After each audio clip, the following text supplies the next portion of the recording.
We're live so people can hear you drinking.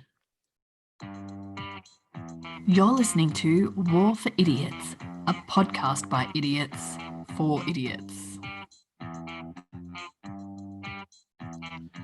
You can now talk and drink and slurp. So if we can just start after I finish my cup of tea, that'd be fantastic. Not happening, man. Oh, it's good. I just checked the YouTube page out. You've got your eyes closed whilst you're drinking, and That's how good this tea is. it's everything.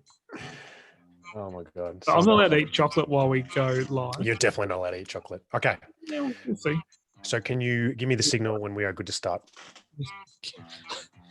Ladies and gentlemen, boys and girls, podcast listeners from all of around of the world, hello, and welcome back to another episode of War for Idiots.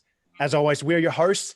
I am Rich, the ignoramus. Ooh, and I am Mick, pulling up a different screen. Good. I'm the jump. So well prepared. So You're well, a chump. you couldn't ask for a better partner. And we are indeed the idiots that you have been looking for. You're not going to get one. And today we are talking about nuclear strategy, just a light nuclear strategy. Nuclear. Just a light little topic to make sure everyone has a great night's sleep once we finish talking about it. So good of you. Sorry. But before we do talk about nuclear strategy, we wanted to thank you, all of our great listeners, for your ongoing support. This is, I think it's like the 11th episode for this season. We are past halfway for this season. It's number 12. We have grown. Now 11 it is. COVID has made us grown physically. Metaphorically, we have grown as well, matured. I think, we're older. And we've reached more people. The network has grown, but we need to continue to grow. So you, dear listener, can help us in that. Please share this episode. Do what I do. Send it to your mother. Send it to your loved one. Send it to anyone who... Send it to Richie's mum. Yeah. But share it on social media, comment, get involved. We love the debates. We love the comments. We love doing this show with you, ladies and gentlemen. So spread the word, but don't spread COVID. And speaking of COVID, Victoria, I was struck down hard this week with an illness, the common cold. COVID's also an illness. I went and did a COVID test, incredibly efficient drive-through center here in Canberra. Painful? Got the results back, the one in Epic Park. Results back in just over 24 hours. You are negative for COVID. And I was like... You got results that I'm negative for COVID. Yeah, it was really weird. I was like, I don't care about Mick Cook. Anyway, how's your COVID going, buddy? Mine's going great. You want to know why mine's going great? Say why. Say why, Mick. Why is yours going great? I know you don't know. Why is yours going so great, Mick? New computer. So I managed to find an absolute deal from a computer business down here in Canberra. They build and refurbish computers and sell them at fantastic prices. And I got myself a top of the range gaming computer.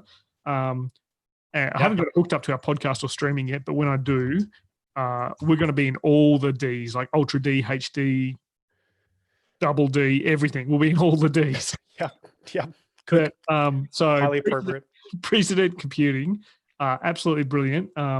It glows purple when I turn it on. I don't know why. Yeah, that's it's because of the mega RAMs. And it's got liquid cooling in there. Now, I always thought water was bad around the computer. Yeah. That after this, I'm just going to get a spray bottle and spray some more water in there. That's science, man. That's science. Yeah, of course. So, excellent. So my COVID's going great. And your COVID sounds like your COVID doesn't exist. No, it doesn't exist. I had the test. It's incredibly uncomfortable. The lady handed me a tissue before she inserted the ramming device up my nose. And I said, what are these for? And she goes, in case you want to blow your nose, cough, or just cry a little afterwards. I was like, I will do a little bit of all of those. Thank you very much. So it's like right up in there. That's it. It is. It literally. So COVID rests in the back of your skull, right? So they have to ram it through the brain and do a bit of a swab. But no, all clear and super effective service. And I gave them a bit of love on Facebook. That's the ACT Healthies. Thank you very much. But let's get on with swab like that once, wasn't the nose though? Let's get on with the show. And before we do talk about tonight's topic, we need to just talk about one of our good sponsors, as you can see by the shirts we're wearing tonight. That is Good To Go Gear. Now, G2G Good to Go Gear is an Australian veteran-owned business that has been supporting customers for over a decade. Now, if you are into military, camping, adventure, workwear, or first aid, they have got a wide range that is ready to be shipped. Or jocks. Sorry. And then the range is developing every day. They got a new set of jocks, which if we get a pair of jocks, we must show them. Wait, if we get a pair of jocks, I will model them on this show. We will lose all of our viewers, but not our listeners. Our listeners that are skyrocketed to about 4 have just dropped down to 2. Okay, so you can check out their catalog at www.goodtogogear.com.au and get the best gear that is G2G. Now, they offer a 30-day 100% satisfaction guarantee and ship both to Australia and the US of A. So, as I say rhetorically every time we talk, what are you waiting for? Go and check out Good to Go Gear. That's G2G Gear. G2G. That is truly good to go. And look at the first-time viewer tonight, long-time listener, first-time viewer. Joller H. Hey. Yeah, I don't know how you say their name because they're one of those people that put X's everywhere, but good on you. Welcome. It's great to see you watching us. Let me know what you think of the beard. Because, to be honest, I've copped a bit of shit this week, and I'm over it. Yeah, good. So this goes out to people who have been criticising me, telling me to shave. Damien, Richie, someone named Richie. This is not in the show notes. Beard montage is certainly not in the show notes, Mick. I'm not sure where you're getting that from. All right, I know people want to talk about nuclear strategy, but I'm just saying the beard's staying. Cut the crap. All right. So, look, a very timely topic to talk about nuclear strategy.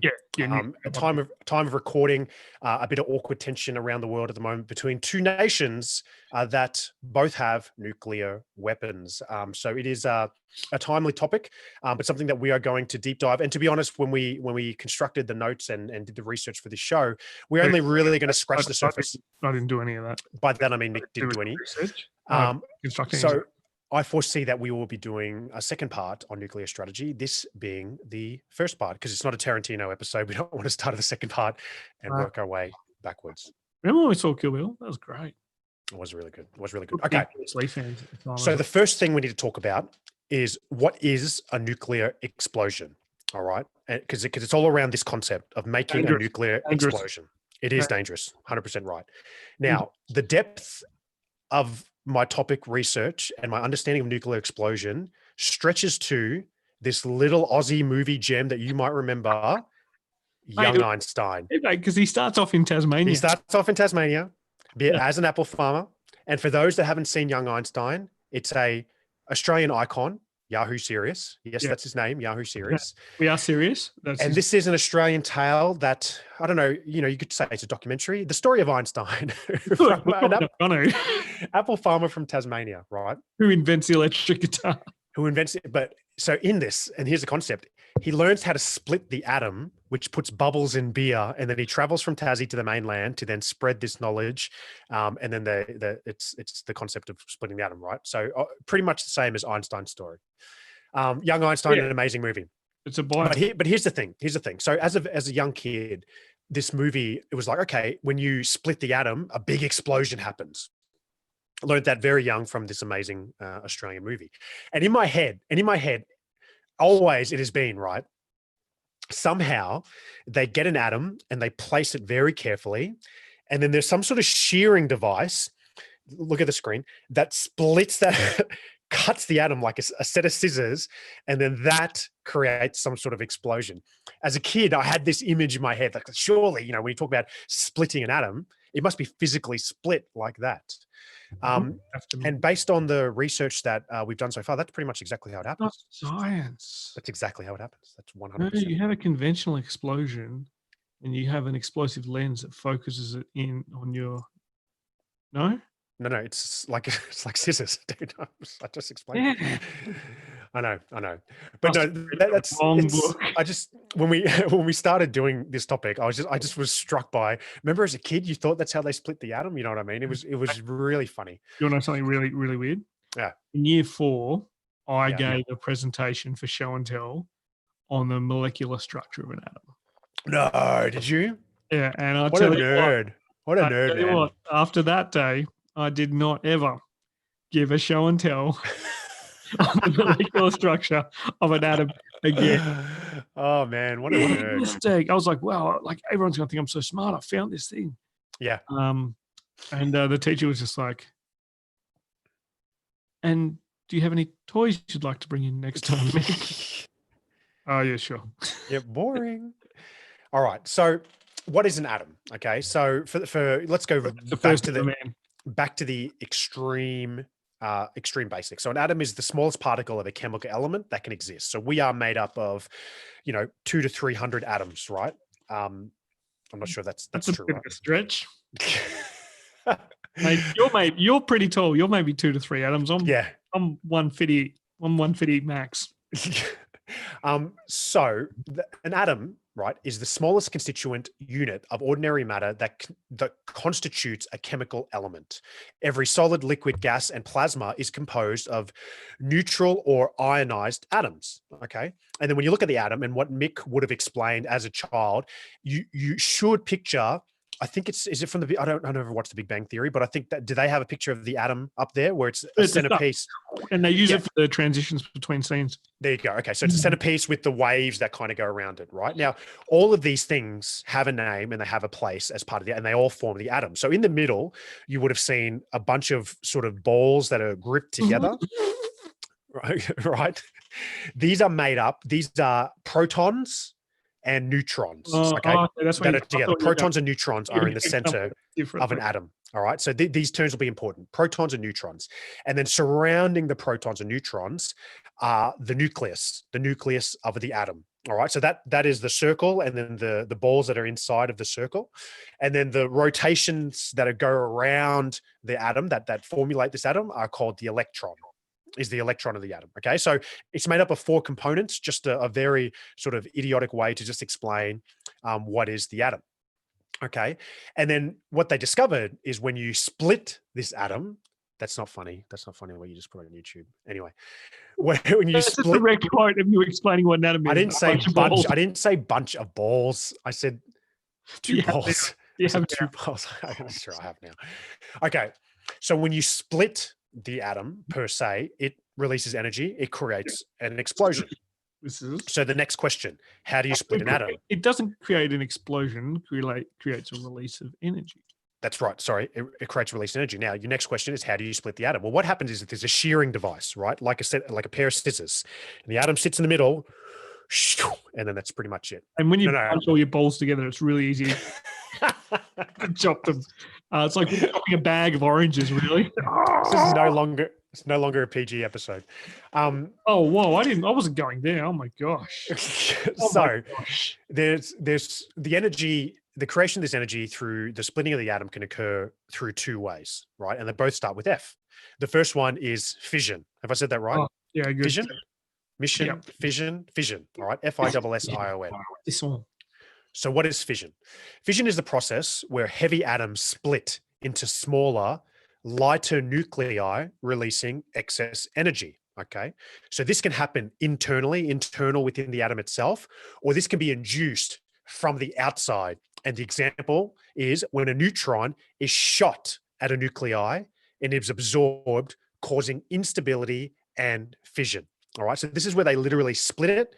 And the way they split it is pretty complicated. I'm not going to pretend I understand it, but what I do understand is this can happen internally, or it can happen through the process of shooting another neutron at the nuclei. Right. Yeah, so that is called fission. These are conventional explosives with an explosive lens around a radioactive material to create that.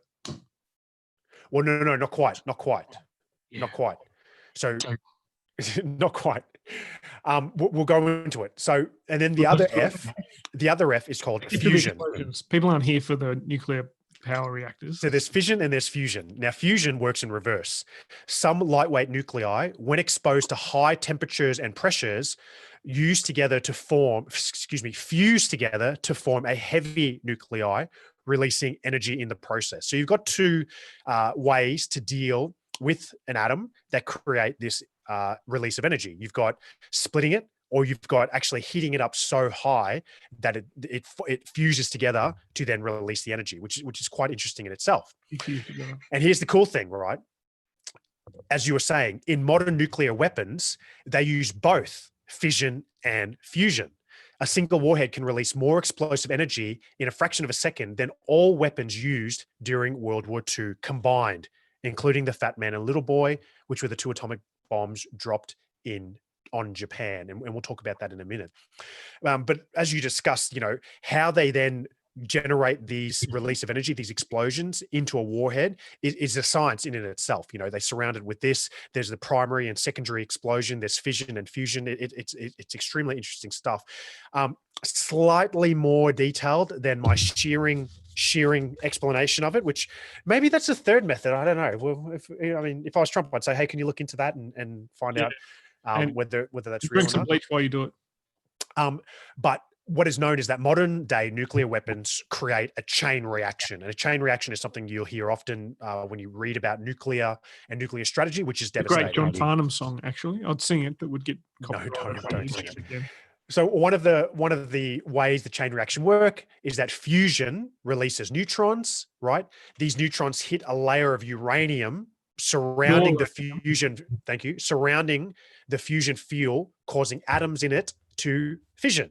This fissioning generally contributes more than half of the weapon's total explosive yield. So that's how a chain reaction within a warhead can actually result in just the increase of this explosion. And it's far from just creating fission. It's far from just creating fusion. It's doing the double F, which is not a scientific term, and creating this huge release of energy. So there you go. I know the 4 Fs. I'm not sure if I know the double F, but now I know the double F.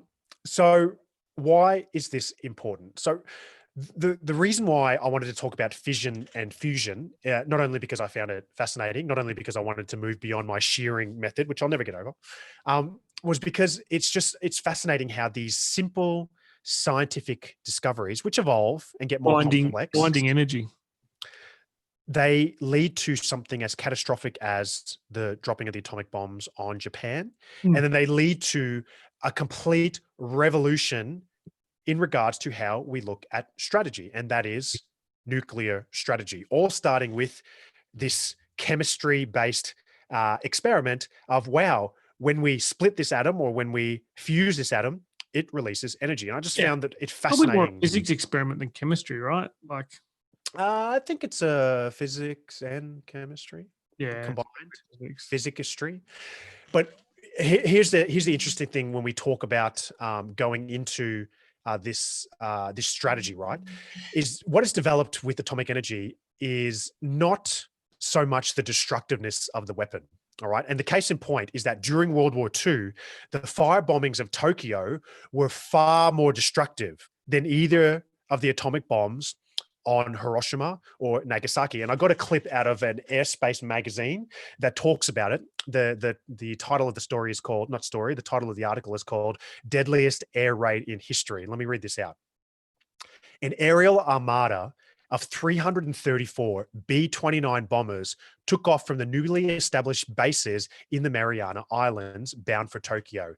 In the space of a few hours, they dropped 1,667 tons of napalm-filled incendiary bombs on the Japanese capital, killing more than 100,000 people in a single strike and injuring several times that amount. It is the highest death toll of any air raid during the war, including Hiroshima and Nagasaki.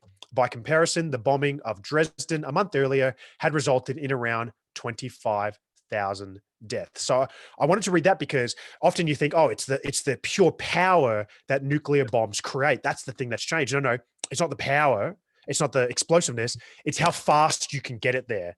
And it's that's also terrifying. It's also the immediacy of it, right? Like, so the Tokyo firebombing and the Dresden bombing, some of the most infamous ones, and they extremely destructive because they created a firestorm, right? Whereas the nuclear blast sort of blows itself out and doesn't create further firestorms like them. So you're right. Like, this is going to sound bad because radiation effects happen, but they're almost like a cleaner way in terms of immediate effect. as opposed to firebombing, which relies on creating a firestorm, ripping through a city for an entire night. So, Yeah. It's. I just found it very interesting because the first thing I thought was, hey, it's all about this huge explosion that is now available, but it's not. It's more than that. And what we'll go on to find out is it's not even the explosion that is the most important part.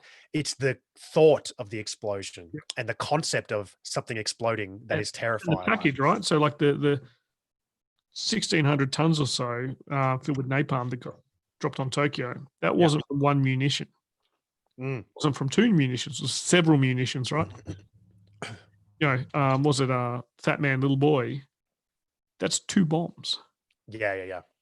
And so just the way people could understand how destruction was being delivered as well. And people who love the term lethality right now, they look at that and they're like, that's a jump up in lethality, like destructiveness. Yeah. Anyway, let's keep going with my show notes. Thanks.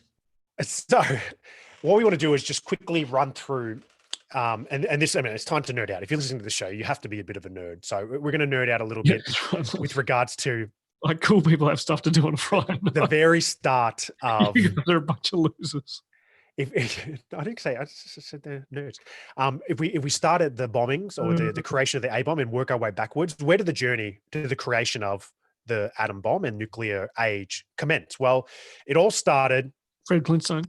It all started with Fred Flintstone. No, if you go to a website, there's a really good one. It's called atomicheritage.org. They've got a historical timeline that is just fascinating. It's a real simple read, just gives you the dot points from top to bottom, and they break it up into their definition of ages of how this development happened. And for them, the first age they call early nuclear science, which is between 1885 and 1937. I'll give you some of the cliff notes from it. 1895, it starts when German physicist Wilhelm Conrad Röntgen discovers X-ray. The next step is 1998, where Marie and Pierre Curie discover polonium and radium. Yeah, and it killed them. So Marie Curie and Pierre Curie are absolutely fascinating people to me. Did you know that Marie Curie was the first woman to win a Nobel Prize? She was the first woman to win a Nobel Prize and the first person and the only woman to win a Nobel Prize twice. In 2 different categories. And she is also the only person to win the Nobel Prize in 2 different scientific fields, which is just... I didn't know that. I just what? How? Why? Crazy. And also, Pierre Curie was one of a number of people who had their skull crushed by a carriage. Like he was ridden over by a horse and carriage. But like a nuclear one? No, I think it was a radiation one. No, it was a nuclear one. I don't think it was. Definitely. But the work that they did was utterly fascinating. And I read an article about someone researching her, and he writes, more than 100 years later, much of Marie Curie's stuff, her papers, her furniture, even her cookbooks are still radioactive. Those who wish to open the lead-lined boxes containing her manuscripts must do so in protective clothing and only after signing a waiver of liability. Yeah, street accident in Paris, crossing a busy Rue de France in the Quai de Conti. He slipped and fell under a heavy horse-drawn cart. Like one of the greatest minds, like him and Marie was probably Marie was probably smarter, right? She was probably the real brains. But it ran over his head, fracturing his skull. That's like you don't hear that much about some of the giants of science. And like everyone has a tragic story, right? But and Marie Curie, she died of radiation poisoning. Yeah. Like, man, what they achieved, amazing. It's pretty hectic. And the reason why I find that the fact that all of her stuff is still 100 years later, it's still, dangerous to the human touch, was, it reminded me of, did you watch the show Chernobyl that was released recently on HBO? You've heard of Chernobyl, I assume. Really, I highly recommend Chernobyl for anyone that hasn't seen it. It's not what you think. It's not the... Well, the Russian government didn't like it, mate. So I was like, oh, well, they're pretty good judges of mate. No, mate, there was a good joke in a show I'm watching on Catherine the Great. It's a comedy. And this is well before... This is like set in the 1700s. Yeah. And the Chernobyl Girls Choir comes in to sing at a banquet. Someone goes, interesting. "Oh, aren't they lovely? They're glowing." That's good. It's a good pun. But no, mate, I've heard it's a brilliant show. Is it good? So the reason why it's good is because I think it really, for the uninitiated, which is it really gives you a sense of the scale when you're talking nuclear. When the plant first explodes and they bring in an expert, and the Russian government is just like, do this, and he's telling them the consequences. This will be here for 1,000 years. Like, the scale is it literally is mind blowing, some of the stuff he goes through. And I found it just really confronting. Just like, wow. You just watch everything go, right? Yeah, he just drops stuff on it. But it's but you're right.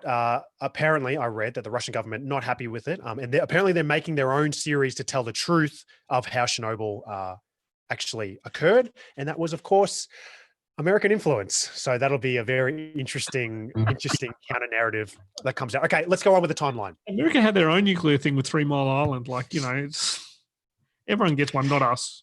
So in the early 1900s, 1911, Ernest Rutherford articulates his model of the atom, which is what we just discussed, the center of which is the nucleus, containing the majority of the atom's mass and all of its positive charge. And then shortly after, well, not shortly, 1932, British physicist James Chadwick discovers the neutron. And it was in September 12, 1933, Leo Szilard, which we'll speak about him later, conceives the idea. Here we go.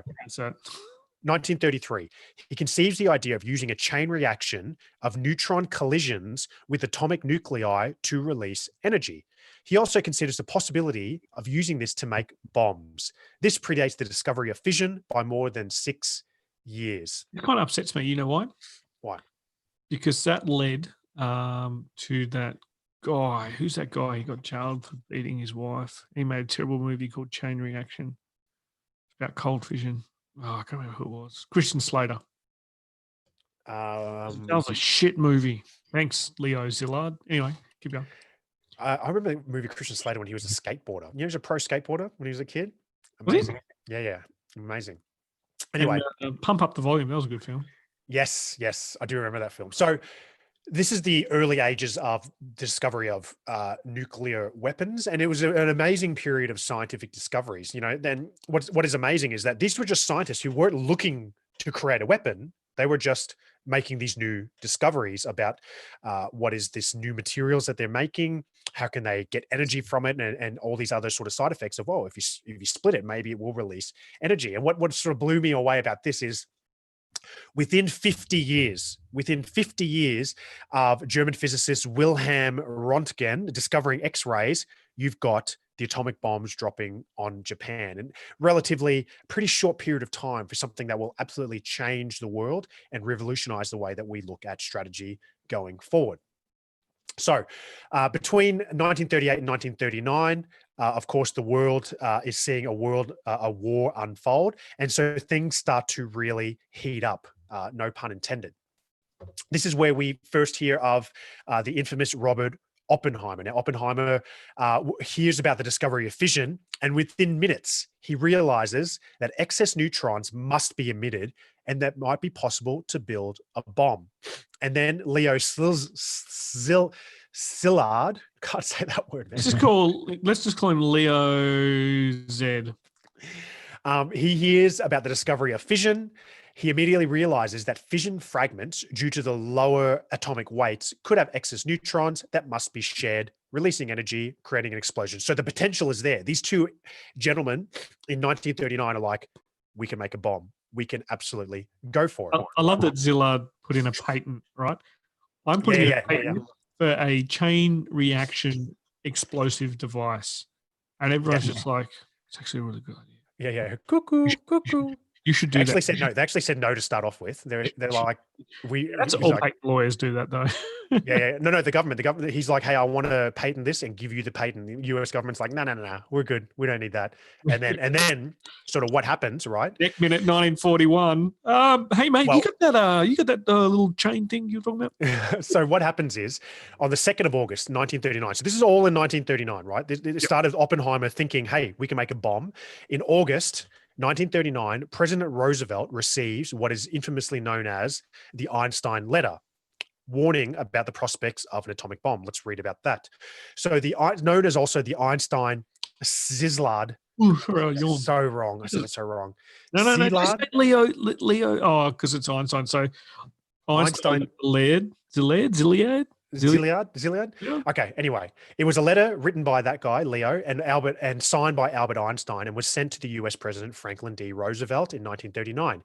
It was written in consult with other ones, blah, blah, blah, blah. The letter warned, here we go. The letter warned that Germany might develop atomic bombs and suggested the United States should start their own nuclear program. It prompted action by Roosevelt, which eventually resulted in the Manhattan Project developing the first atomic bombs.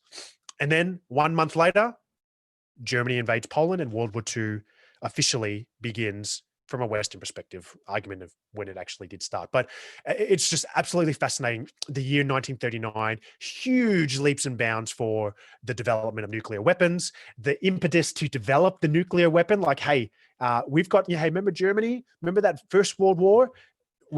It's about to get a lot worse. We need to develop this extremely quickly. So it seems like the real collision of science and military here, I thought was absolutely fascinating. What strikes me is just a month difference between Einstein saying, hey, I'm pretty sure they're going to develop atomic weapons soon. A month later, they invade Poland. Amazing.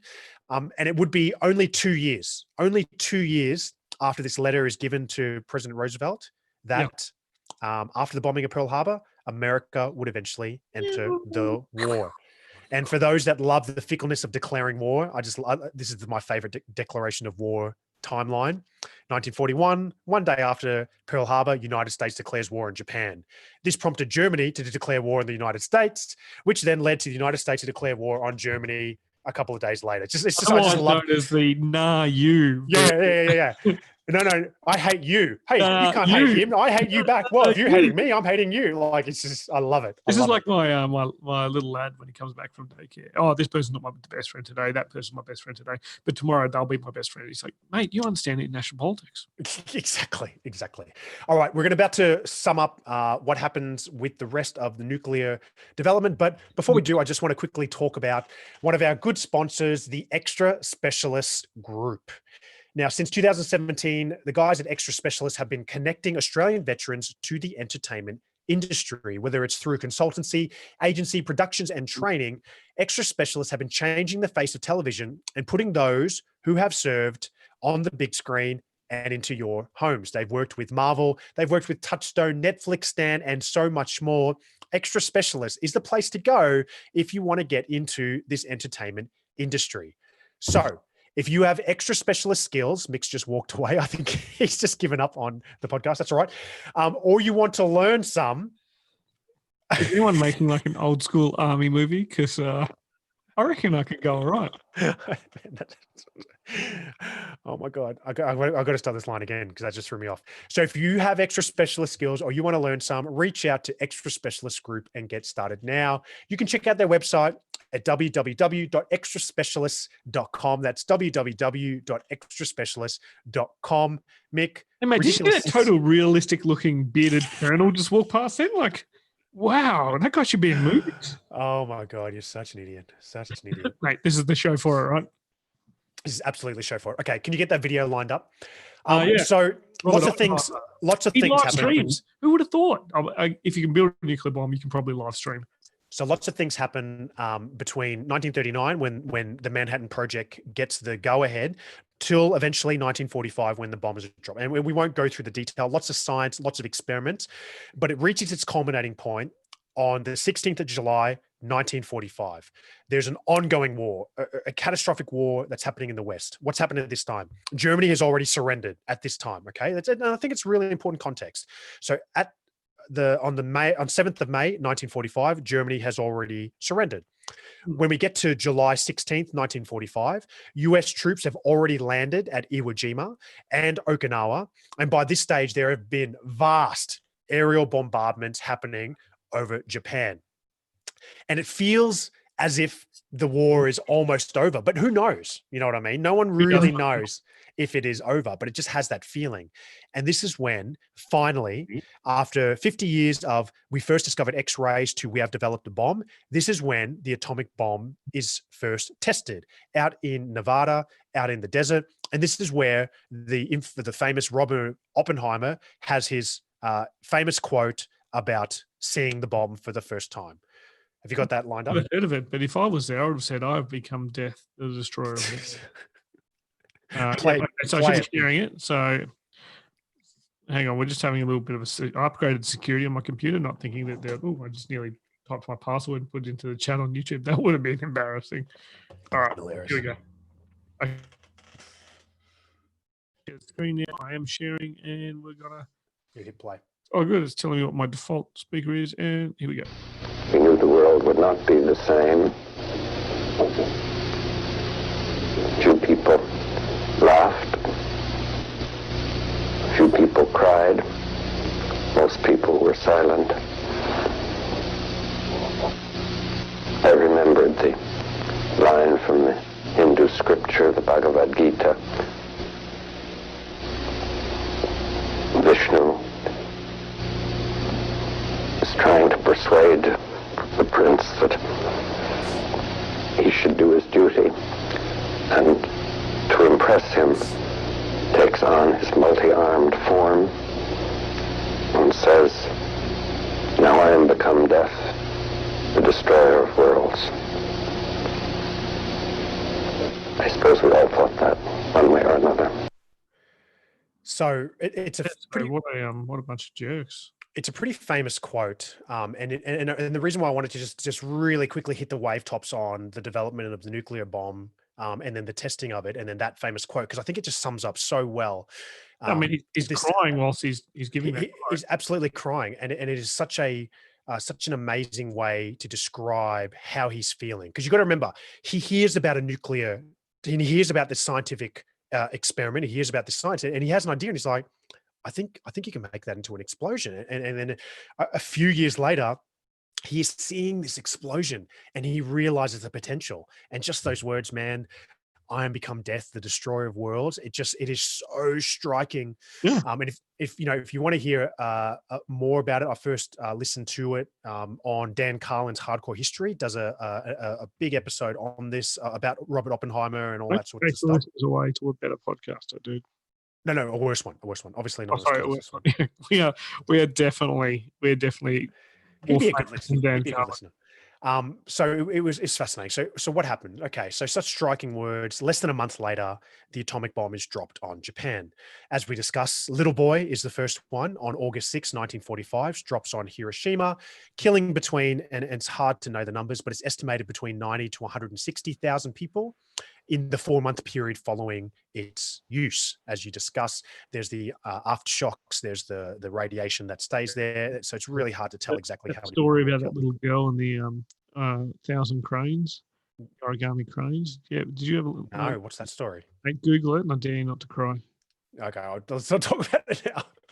And then 3 days later, Fat Man is dropped on Nagasaki. Total deaths estimated by the end of 1945 in Nagasaki to be 80,000. And 1 month later, Japan surrenders on the 2nd of September, 1945. Held out pretty well when you think about it. So cities wiped off the map. So we can probably go another month. And man, there's a whole study on, did it really make him surrender? We should do that. Did the emperor have the authority to make him surrender? Was he forced into it? Did they actually do an unconditional surrender? There's a whole bunch of stuff on it. The army going to do if he did surrender? Yeah, but I remember getting to that point, and for me, it takes me a little bit of time to go through these notes and come up with the story and read. I'm not going to pretend. I should probably read it before the show then. But I remember texting you when I typed out those lines, and I was like, dude, I'm mega depressed. I was mega depressed, man. Can I just remind you, 38 minutes ago, we're talking about Yahoo Serious. Okay, that's where we were, and now we're talking, and it's just I tried to cheer you up with my response that it's a heartwarming tale of death and destruction. Oh man, like it is horrible when ladies and gentlemen, when you study the way that President Truman went through his calculus, and the way that there's a great book called Just and Unjust Wars by Michael Walzer, and he talks about the decision to drop the bomb there. And if you did a pure life cost calculus, they still come out in credit. Like more people lived because the nuclear bombs were dropped. But having to make that decision, all right, if I can kill over the next month close to 200,000 Japanese people in 2 cities, I might save over 1 million Japanese lives and maybe, tens of thousands of American lives. Okay, so let's do that. And you're like, what? It's just horrible stuff. Yeah. So I like your little timeline you got here too. Thanks, buddy. They're getting organised, the early Manhattan development. Yeah. So good. And you know what? We're sort of running out of time. I've got some other important stuff I want to go into. But the debate that Mick just highlighted then, whether it was the right decision, I read it's probably one of the most debated and controversial topics in all of history. Someone has sort of said that. Answer, right? Like of course, you're never going to get an answer. You're never going to get an answer. And there's so many to's and fro's. We're not going to scratch the surface here. In fact, we might even do one on military ethics and talk about this as a case study. Yeah, I mean, I do so much on military ethics on the Dead Prussian. It's one of the most topics we have. Cool. Let's do that because I'd love to talk about it because you have an immediate feeling. You're like they definitely made the right choice for the reasons that you said. It saved lives in the long run, or they definitely made the wrong choice because it was so inhumane and they killed all these women and children. Okay, that's 2 of probably 40 different perspectives. Let's look through all of them and then try to be objective about it, which is always going to be hard when you're talking about something that's so emotional. Yeah, and you throw in things where people say, well, they use the nuclear weapon as a deterrent for Stalin to stop going for the land grab. Exactly. Just the complexity of the decision. Yeah. It's not. So we'll get into it. We'll get into it for another episode. It's going to be fantastic. All right. Yeah, military. So we've got it. So what does happen though when those bombs are dropped is the world enters. I visualize this as almost the gates. The world enters the nuclear age. The world enters the age of nuclear strategy. The game has changed with the. I think of 1950s people standing outside like their nuclear shelters. When I think of like it's time for the nuclear age, I get this image of this 1950s family standing out the front of their big That's goes up to the house.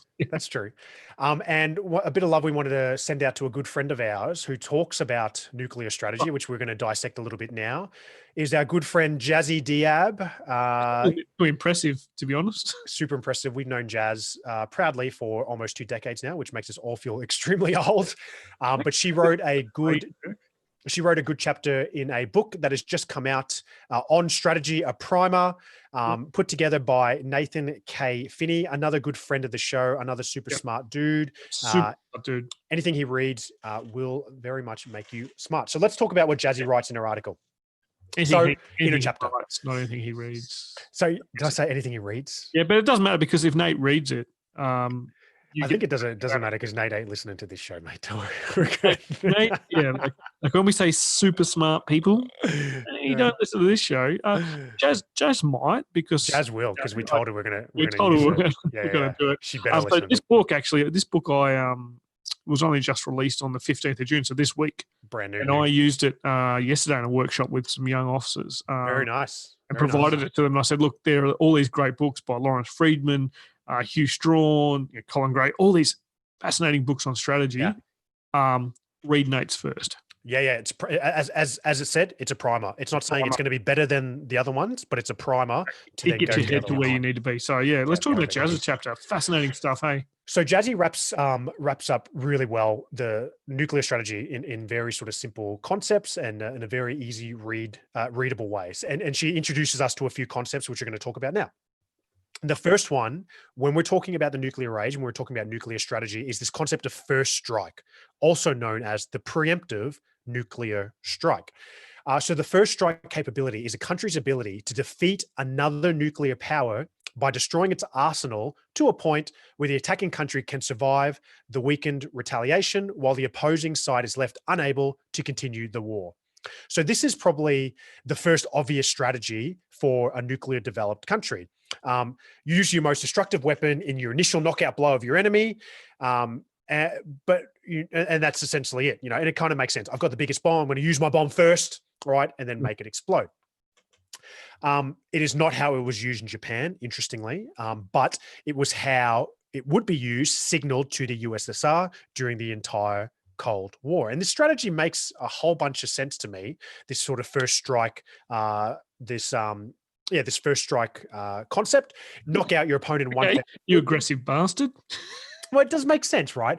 But the concept is the issue that we have is, what if your opponent, okay, what if the other person also has nuclear weapons? Problem one. Okay, you just blast all the nuclear weapons first. Okay, that's a cool initial concept. Let's graduate it. What if they have enough nuclear weapons that you can't destroy them in the first strike? What this would mean is that they could retaliate. And you know what this reminds me of? And I think this shows how sort of futile my my sort of thinking is. This reminds me, do you remember when we were growing up? It might not happen in Tasmania, but there's a real dead leg and dead arm game going around. Yeah, man. Like, okay, we punched each other in Tasmania. Don't worry. I don't know. I thought you'd be focused on other things, like What, like not having electricity? like your second heads. You got to say second cousins. Okay, so out of those two things, I know which one we were focused on. So the kids would go around giving each other dead legs and dead arms. It was quite popular, right? I remember I never ever gave anyone a dead leg or gave anyone a dead arm. Why? Because it was the retaliation. Because I knew that if I did it, then it was just that they could do it back to me, and I didn't want to have a dead leg or a dead arm. So it was this retaliation. Just reminded me of being a kid and retaliation. Yeah, it goes very well with the "nah you" debate on declaring war. Oh, wow. Okay. Yeah. No, you. No, you. No, no, you. No, you. Yeah. Exactly. So where does the world stand in this current day about first strike? Well, interestingly, China is the only nuclear armed country to have a unconditional no first use policy. India maintains a policy of no first use, with exceptions for a response to chemical or biological weapons. Interestingly, France, North Korea, Pakistan, Russia, the United Kingdom, and the United States maintain policies that permit the first use of nuclear weapons in a conflict.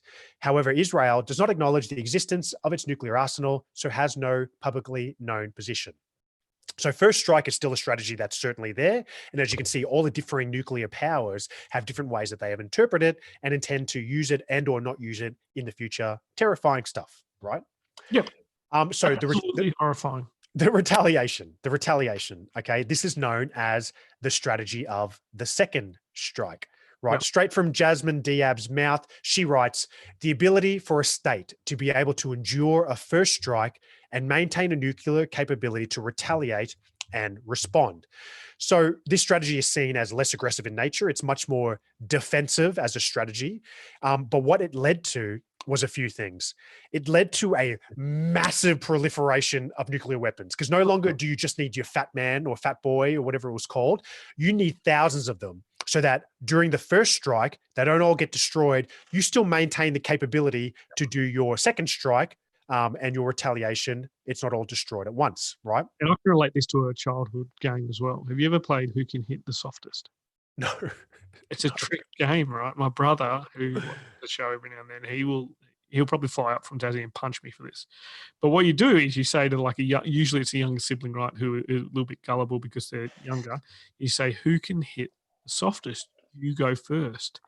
And they do a really gentle punch. And then you absolutely thwack them as hard as you can. And you go, you win. That's second strike retaliation. Man, that sums it up. That sums it up really well. Well done. They fire one nuke at you. You fire hundreds. Yeah, exactly. Before your cities and sites are destroyed. Exactly. And not only is there a proliferation of the amount, there's also a proliferation of the methods of delivery. And America achieved the nuclear triad, which is what they call it, where they can deliver nuclear weapons by air, land, and sea. And this is how it led to intercontinental ballistic missiles. Yeah. I mean, once we crack the hypersonic capability in modern missile technology, nuclear weapons are, they're minutes away from anyone. Yeah. Right now, terrifying. It's terrifying. And then something else happens when the concept of second strike hits the table and retaliation. Countries that have no nuclear capability, like Australia, suddenly there is a whole bunch of alliances happening Hey, can you real be my quick. friend? Hey, do you want to be my Real friend? quick, Hey, do you wanna be my real friend? quick, right?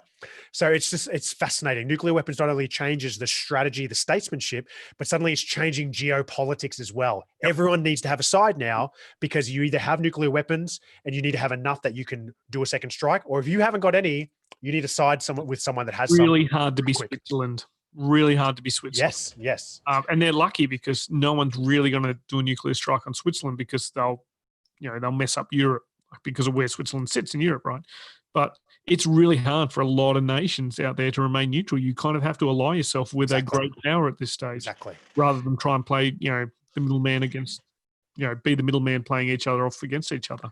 And then when you have first strike, when you have second strike, the next evolution is derived out of this logic, right? So when you ponder the concept and consequences of first and second strike, knowing that if I strike first, then my opponent will be able to equally destroy me. But if my opponent strikes first, then I'll be able to equally destroy them. And all of the alliances that now currently exist in between, you have the concept of mutually assured destruction, which is the aptly fit mad. So mad. And I can't remember who said it, but at the very top, someone on YouTube. Yeah, Luke, here we go. Luke. Lens of History. Greetings. Such a mad topic on the table this evening. So well done, Luke. Luke, great friend of the show. Thanks for tuning in every Friday night, mate. It's great to have you with us. So mutually assured destruction, a doctrine of military strategy in which a full-scale use of nuclear weapons by two or more opposing forces would cause the complete annihilation of both the attacker and the defender. All right. And it's fascinating. So what happens when MAD hits the table is people realize that, oh man, this is really bad. This is really bad. And this is planet death. This is planet death. This is really bad. And as a result, this whole concept of nuclear war changes because, okay, first strike, I need to have the big bombs so I can strike them instantly. Okay, here are your big bombs. Need to wipe out Moscow. He needs to wipe out Washington. Everyone else is like, okay, just if you guys can just keep it there.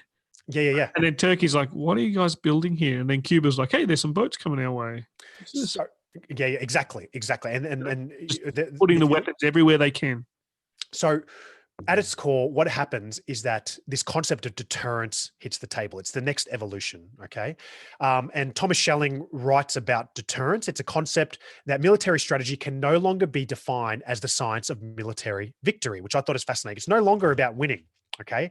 Instead, deterrence, it is argued that military strategy is now equal, if not more, the art of coercion, of intimidation, and deterrence. Schelling says the capacity to harm another state is now used as a motivating factor for other states to avoid it and influence another state's behavior. To be conceived and deter another state, violence must be anticipated and avoidable by accommodation. So this is really fascinating, right? Because nuclear weapons now, it's not about the first strike. It's not about the second strike. It's not about destroying each other. It's about having them to not use them. We have these weapons so we don't have to use them. We have these weapons to deter you to a way and to do things that we want you to do so we don't have to use these weapons. It's just a fascinating evolution of it. And again, Jazzy in her chapter, got a really cool quote, which I think sums it up really well. Here we go. So how do you do this? Here's the quote. What is the only provocation that could bring about the use of nuclear weapons? Nuclear weapons. What is the priority target for nuclear weapons? Nuclear weapons. What is the only establishment defense against nuclear weapons? Nuclear weapons. How do we prevent the use of nuclear weapons? By threatening the use of nuclear weapons. I just think it's so crazy. It's one of those things, very rarely do I look at something like my liquid cooled PC and say, I wish someone could uninvent you. But nuclear, and I understand nuclear power, and for those people that are familiar with Jazzy's work, she works in an association called Women in Nuclear in Australia. She was leading it for a while, I think, and she works with another great Jazzy who does nuclear scientist as well, and they talk about the benefits of nuclear power. Like, nuclear technology doesn't have to be bad, but we did what people did, like the first time someone picked up a stick and they went, oh, wow, this is a tool.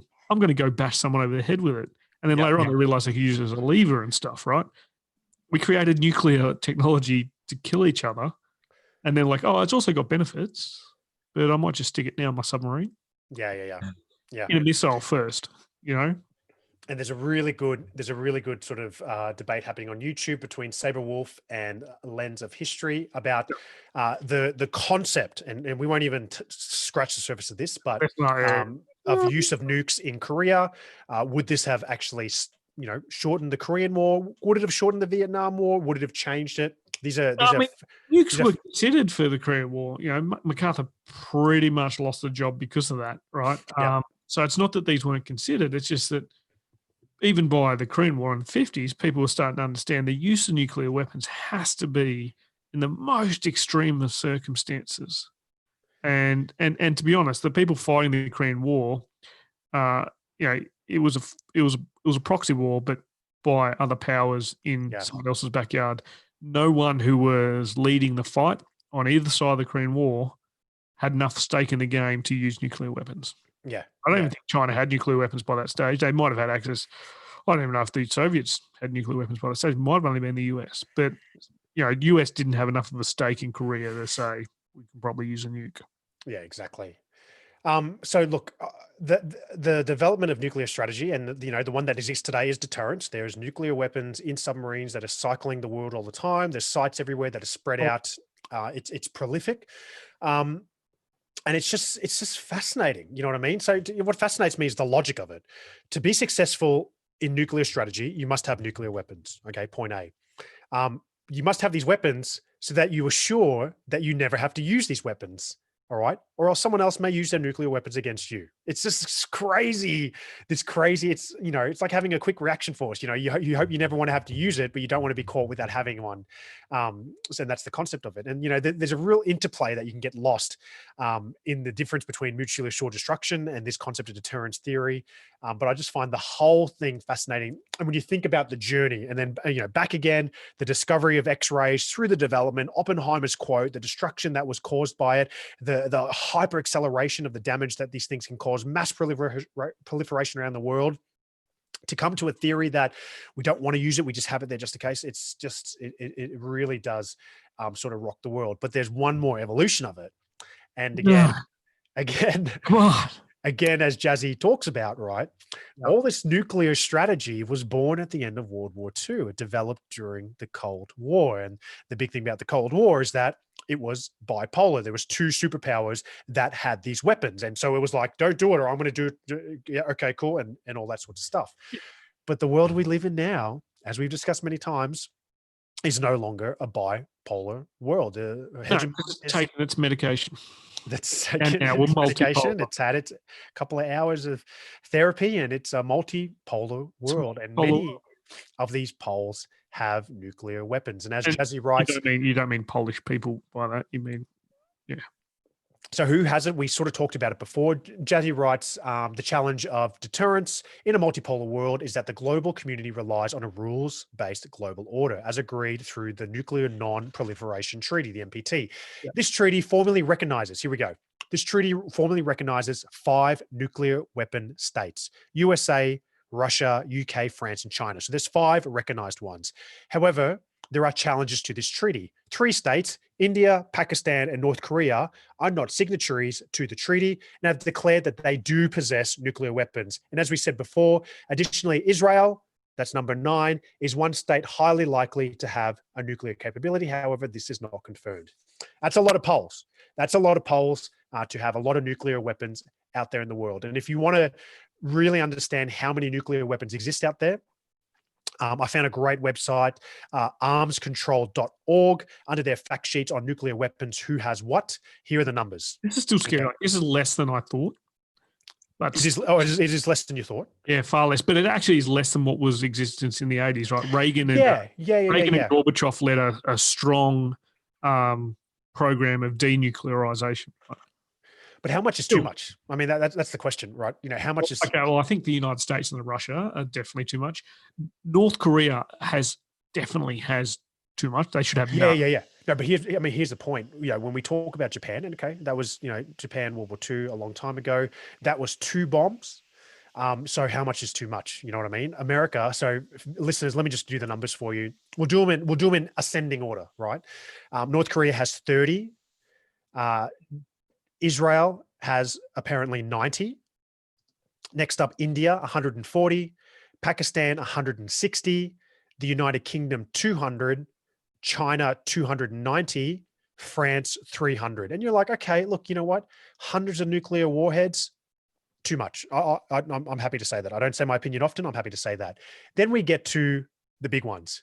The United States has 6,185 and Russia has 6,490. And again, Mick, I hate to agree with you, but I think that's too much. I think that's too much. Mate, you know what I really like this map that you've got, but I really hate it. I drew it. Yep. Okay, well, I hate it more now. But, the colours on it, right? Like, so it looks friendly. And like these, and the writing's nice. You're right. These people, armscontrol.org, are not pro-nuclear weapons. They're pro-control of these horrible weapons. But they've just done such a good graphic. You sit there and go, "Oh yeah," you forget that every single number there represents the complete and utter destruction of the planet. Absolutely, and we and for those that don't know nuclear weapons, I don't really know them, but I can tell you now, a modern nuclear warhead compared to what was used in World War II, not even comparable. Thermonuclear weapons now, oh my God, the ones that use fission and fusion, as we discussed before, are just mind-blowingly big. And oh yeah, your mind brain will be blown easily, literally out the back of your skull, and then your skull will disappear too. And if you want to, those numbers, those are just the raw numbers. There's a certain percentage of those that we know are being dismantled, certain percentage, they have a certain amount that are just as defense. So there is some context behind those numbers, but still pretty large amount of numbers. Really, really interesting about these. Yeah. This is all public domain knowledge, but some of the systems that the US and Russia use in terms of the computer systems, they're old systems. They're not like a modern computer. Some of them are just the old 3-inch floppy disk style computers. One, because they're not networked in a way that can be attacked, and two, like it costs a lot of money, right, to upgrade your nuclear infrastructure. You got to be sure that it's secure. And these old systems are secure, but they're old and run down, and no one does hardware for them, because a microchip is like this big, I guess, for those types of computers. And I really like on YouTube, Josh has brought up game theory and the concept of the prisoner's dilemma. Yeah, mate. Well, if the prisoner's dilemma was applied to nuclear strategy, the world would have gone nuclear in the Cold War. Yeah, no, that's true. That's true. Look, we won't get into it, but I've got a confession. I am obsessed with the prisoner's dilemma. I think mate, it is always in your interest to help in your mate. Yeah. Yes. It's both our interests to remain silent. I would so stab you in the back. I'm sorry. I would so stab you in the back. We would both manage to spend the longest time in prison. Yes, that's right. We have in our younger days, we have spent some time in certain types of extra duties together because we are terrible at the prisoner's dilemma. Yeah, exactly. All right. Well, look, that was really fun. Ladies and gents, there you have it. That is our take on nuclear strategy. And we haven't even scratched the surface. You know what I mean? We just really was a quick introduction. I would love to do a follow-up on nuclear strategy. I would love to do a follow-up on especially the tactical, the proliferation of tactical nuclear devices. That is the deployment of nuclear weapons by soldiers in combat. You want to read about a cool one, you can read about Davy Crockett, which a lot of people, and not Davy Crockett, the infamous American folklore, but he was real.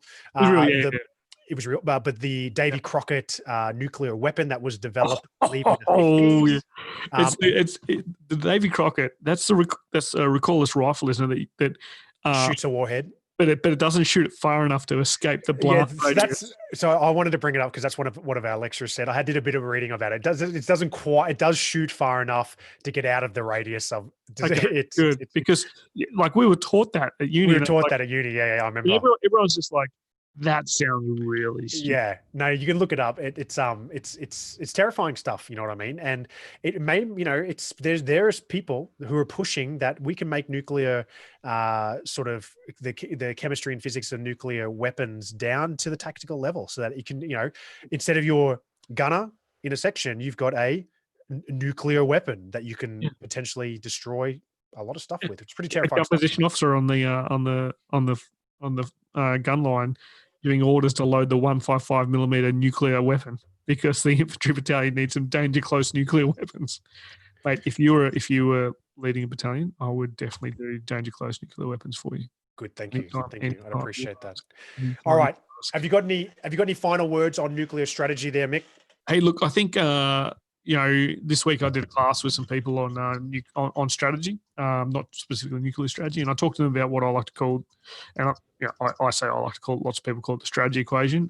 Ends equals ways and means. A lot of people claimed strategy was dead because of nuclear technology and nuclear weapons. But what you kind of got a little bit of a feel from us, but please don't take it from our word. Go and read Jazzy's chapter, is that nuclear weapons technology just reframed how strategy worked. So it didn't actually change that equation. It didn't change the ends, the ways and the means. It the way they relate to each other. Yeah. It upped the scale on what the means were and the ways in which you could use them and what the ends looked like, because your objectives weren't gone, because you could still have an objective that was the mutual destruction of both civilizations or of total destruction. That's still an objective. That's still a strategy. So when people say, nuclear weapons means strategy is dead, that's not true. What it means is that your hope for a desirable outcome is less, but you can have a strategy that you aim to losing. And we see that with a lot of terrorist activities, right? So any type of suicide mission is based on a strategy of not coming back. Yeah. So it's really interesting. So don't look at, I know people look at nuclear weapons as changing, let me say this, the nature or the idea of strategy. It doesn't. It just ups the ante, right? And your chances of a favorable outcome are a little bit less. Well, I think it doesn't, it doesn't change the very concept of it. The rise of China doesn't change the concept of strategy. It's just a new calculus that you need to put into the equation. You know what I mean? Yeah. It's all. And I think nuclear strategy is one of the best ways to learn strategy. It really is, because what it does is, we did an episode in season 1 on the classification of war, and we talked about total war and just war, and is this a full war and all that sorts of stuff. It's instead of a war being something that's fought between two nations in a faraway land, war is now an extension of strategy, it's an extension of geopolitics. And with nuclear weapons, your country's existence, your state's existence is also on the table as well. So in many ways, as you said, it just ups the ante. It just changes the conversation slightly. Well, ladies and gents. Great idea, Jess. Sorry, Jess just threw in that thing about getting Jazz on the Dead Prussian. So for those people that like to listen to me do some talking every now and then, some of the authors from On Strategy, a primer, and the editor have agreed to come on and do some promotion of the work and do some interviews. And so Jazz is definitely one of those people. There's a couple of other Australian authors on there, Jenna Higgins, Joe Brick, and also I Want to Get Nate. So for those people who are hanging out for the TDP, hopefully, I've pretty much got the whole book. I'm trying to get the whole book on there, because really that gives me like 20 episodes. And I don't have to worry about content. And if you were like me and you're like, oh man, I can't afford this book, man. Just follow our socials, click on the link, and you can download it for free on PDF and read the whole thing. And you can write notes on it without like messing up the pages. Yeah, you just write on your laptop. Okay, cool. So that was a really big end. Hey, any final thoughts from you on nuclear strategy? Well, if you believe it's real, then no. Mate, you're gonna get, like, people already think that we believe 5G. 5G is giving you COVID. So, ladies and gents, whoever listened to our last episode, we have had people reach out to us and say, what is your take? Because, it's hard from the title of the shows we give them for people to understand our position. Yeah. Generally, Rich's position is, I give no position. That's my default. And generally, my position is someone is going to be an idiot by the end of the show. Good. But yes, we do have a position on nuclear strategy. It does exist. All right. Look, well, we hope you have enjoyed this episode on nuclear strategy. We hope we've just planted a seed of interest in this concept. You probably know more about it than we do, but hopefully you've enjoyed our take on it. Hopefully you agreed with some of it, but most importantly, hopefully you haven't agreed with it, because if you want to have a debate, we're always up for it. Hit us up on socials and tell us. Well, there'll be an opportunity in the future to potentially have a discussion group. So keep your nuclear strategy. keep your nuclear ears. strategy will be one. There'll be several. There might be several topics we might think of doing. Hey, That's right. Okay, but if you do like it and you did enjoy this, please share it with all your friends, share it with your family. Send it to them on Sunday. Hey, Mum, I got this amazing light listen for you. It's on nuclear strategy. Have you ever heard of fission? Here you go. Hey, if you don't like it, if you don't like this show, Mum, the best way to do it is to jump on iTunes and give it 5 stars. Yeah, exactly. And then I'll never send you another one again. All right, Mick, hit us up for some socials. Cool. So go to Facebook and search War for Idiots, and you will find our Facebook page. Like us, share us, and stick us in your ears. You can find us on our individual Twitter pages. You can see Richie. Richie looks like himself at Richie_T. Okay, so that's the big tall guy with the headphones on this photo. And if you're looking for me, it's at Mick_Cook, and I am the Indiana Jones looking mofo sitting pretty. That's my profile pic. You can generally also tell the difference between the two of us because I'm probably having a go at someone, whereas Richie's having a conversation with someone. Mick's the guy fighting with you. I'm the guy giving you a pat on the back. I've decided to take on the government this week, so it's been fun. I saw that. So I'm looking for a new co-host. If there's anyone out there. Because I'm about to be extradited to a black site. And there's also the middle road, which is War for Idiots, which is at War4 Idiots. Jump on Twitter. Hey, follow us, share us. We also appear in all your pod channels. We're not just a YouTube show. In fact, we're primarily a podcast because we know a lot of people are time poor. So you stick us in your ears when you're in the car. So follow us on iTunes, Stitcher, Doozer, Google Podcasts, Google Play, anything, wherever you get your good pods, we are on there. You'll be amazed on all the ones that we're on, and we would love to hear from you. We're on Spotify. Like we're actually doing quite well on Spotify, actually. So, ladies and gents, share us because we're surprised at how popular we are now, but we can always be more popular. Yeah. Well said. All right. Leave a review, share, keep the support coming. You are the reason that we do this. And until next time. The reason I do it, I love the sound of my own voice. Until next time, this is Rich. And this is Mick. And this is Rich. And remember that we may be idiots. But so are you. It's only funny once. Yes, I've got to end the show. We're still live.